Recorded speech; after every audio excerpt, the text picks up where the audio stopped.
How to reset iPhone if you forgot your passcode. Hello everyone, I am Bishaka and welcome to our channel. Now let's get right into the tutorial. If you forgot your iPhone passcode, the only official way to unlock it is to erase and reset the device and then restore it from a backup. And this process works for most iPhones running with modern iOS versions. So firstly, use the recovery mode to reset the iPhone. So turn off your iPhone and then connect it to a computer using a cable. Further, press and hold the correct button while connecting, and then keep holding the button until the recovery mode screen appears.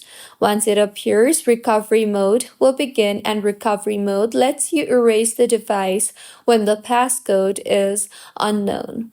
Next, you can restore the iPhone using a computer. So when the iPhone enters recovery mode, your computer will detect it. So open Finder or iTunes depending on your Mac or Windows, and a message will appear saying the iPhone needs to be updated or restored.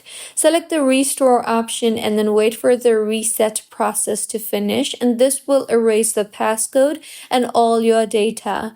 You can, after the reset, the iPhone will restart with the setup screen again, and you can then restore from iCloud backup, restore from computer backup, or set up the device as a brand new iPhone. You will also need the Apple ID used on the device because of the activation lock. So this was about how you can reset iPhone if you forgot your passcode. If you find this tutorial helpful, please like the video and do comment if you have any queries. Also, do subscribe to our channel for more helpful tutorials like this. See you on the next one.